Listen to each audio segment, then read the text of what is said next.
مالی سال کا اختتام ہو تو نمبر سامنے آتے ہیں، اور نمبرز میں کچھ اچھے بھی ہوتے ہیں، کچھ برے بھی ہوتے ہیں۔ پاکستان میں عام طور پر دو تین ایشوز ایسے ہیں جو بڑے پریشان کن رہتے ہیں اکانومی کے حوالے سے۔ ایک، پاکستان پہ قرضوں کا بوجھ ہے، ٹیکس اکٹھا نہیں ہوتا اور ڈیفیسٹ بڑھ جاتا ہے۔ جو اعداد و شمار ابھی میرے سامنے ہے وہ میں دو تین نمبرز آپ کو ہائی لائٹ کر کے پھر پروگرام آگے بڑھائیں گے۔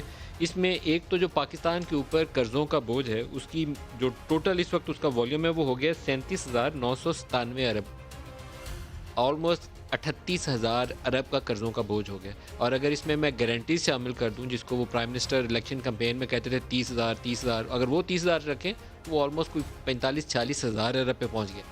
آلموسٹ 50% کے قریب یا 40-45% کے قریب یہ انکریز ہے 3 سالوں میں۔ Largest ever increase in public debt in Pakistan history, largest ever increase in Pakistan public debt. اس کی بے شمار وجوہات ہیں۔ وجوہات میں سر فہرست دیکھیں تو بجٹ ڈیفیسٹ ہے جو 3 سالوں سے ہمارے قابو سے باہر ہے۔ دو تین نمبرز ہیں جو اس سال بھی ابھی اسٹیٹ بینک نے اپڈیٹ کیے ہیں، ابھی 30 جون تک کے پورے اعداد و شمار نہیں ہے، 30 جون کے آئیں گے تو یہ نمبر اور بڑھ جائیں گے۔ ایک اس میں ڈومیسٹک ڈیٹ کا نمبر ہے۔ جب پاکستان تحریک انصاف کو حکومت ملی تو اس وقت پاکستان کے اوپر جو سرکاری قرضوں کا بوجھ تھا تقریباً 25,000 ارب تھا، پورا 25 نہیں تھا، آلموسٹ 25,000 ارب روپے۔ اب صرف ملکی قرضہ، ڈومیسٹک قرضہ، غیر ملکی چھوڑ دیں، 116 ارب ہے، وہ 116 ارب ڈالر، صرف جو ملکی قرضہ ہے اس کی اب جو والیوم لیٹسٹ رپورٹ ہوا ہے وہ ہے 26,755 ارب روپے۔ انسسٹینیبل ہے، یہ سسٹینیبل لیول نہیں ہے۔ ہم جتنا پیسہ ٹیکسوں میں اکٹھا کرتے ہیں سارا ان قرضوں کی ادائیگی میں اکٹھا دے دیتے ہیں بجٹ کے اندر۔ 26,755 ارب روپے صرف ملکی قرضے ہیں، 116 ارب ڈالر غیر ملکی ڈالوں گا تو پھر بس اللہ ہی اللہ۔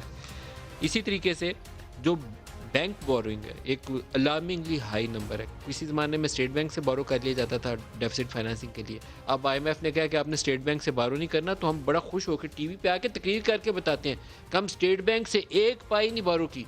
اس قدر مطلب وہ گمراہ کن بیان ہے، کیونکہ اس کے نیچے لکھا ہوا ہے کہ کمرشل بینکوں سے 3,000 ارب بورو کیا۔ تو ہم کہاں جا رہے ہیں یہ مجھے معلوم نہیں ہے۔ کوئی اسٹریٹجی ہونی چاہیے لانگ ٹرم جس سے یہ جو فسکل ہول ہے جس کے اندر ہم پھنس گئے اس سے نکل سکیں۔ پاکستان کی جو برآمدات ہیں 2013-14 میں پہلی دفعہ پاکستان کی ہسٹری میں ہم نے 25 ارب ڈالر کو ٹچ کیا تھا، اور آج 2013-14 کے بعد آج جو لیٹسٹ نمبر رپورٹ ہوا ہے کوئی 7 سال کے بعد دوبارہ 25 ارب ڈالر کو ٹچ کر کے ہم سیلیبریٹ کر رہے ہیں۔ بنگلہ دیش سیم پیریڈ میں 25 ارب ڈالر سے 45 بلین ڈالر پہ چلا گیا۔ جو پاکستان میں تاریخ کا سب سے بڑا خسارہ ہوا تھا، اس سال ہمارا جو ٹریڈ ڈیفیسٹ تھا وہ 36 ارب ڈالر تھا، اور اس سال جو ٹریڈ ڈیفیسٹ ہے وہ 31 بلین ڈالر ہے۔ ریمیٹنسز نے ہماری عزت بچائی ہوئی ہے، 10 ارب ڈالر جو اضافی آئی ہیں۔ تو things are not that good. Allah پاک کرے کہ بہتری آ جائے۔ کوئی مئی جون کے مہینوں میں کچھ نمبر اکانومی میں جو پہیہ چلنے کی رفتار ہے وہ بہتر ہوئی ہے، اللہ کرے کہ اس میں بہتری آ جائے۔ ہمیں ہوش کے ناخن لینے چاہیے، صرف دعوے نہیں کرنے چاہیے، عملی طور پر اقدامات کی بھی ضرورت ہے۔ یہ پروگرام کا ایک حصہ ہمارا اس ایشو پہ رہے گا، دوسرا ہم کچھ پولیٹیکل ایشوز ہیں جس میں نیب کے کیسز کا ایک تواتر ہے۔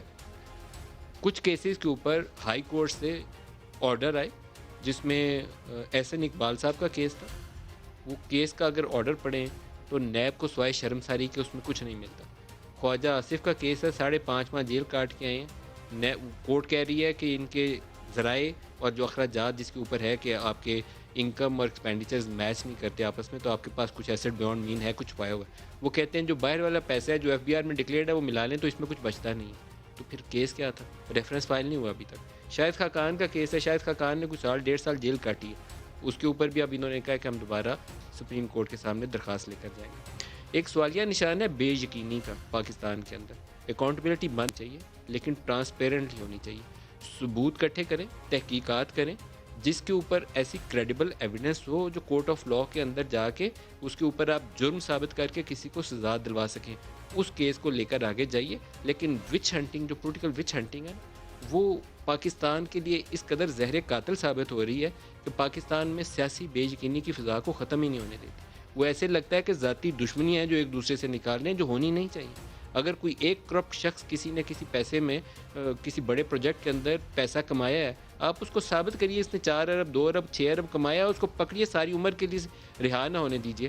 لیکن آپ کے پاس ثبوت ہو نا، خیال لڑائی کریں کہ 30 ارب کا پروجیکٹ تھا، اس میں سے 10% کک بیک کھا لیے، 4 آنے کی آپ کے پاس ثبوت نہیں ہے، تو آپ کر کیا رہے ہیں 3 سال سے پاکستان میں؟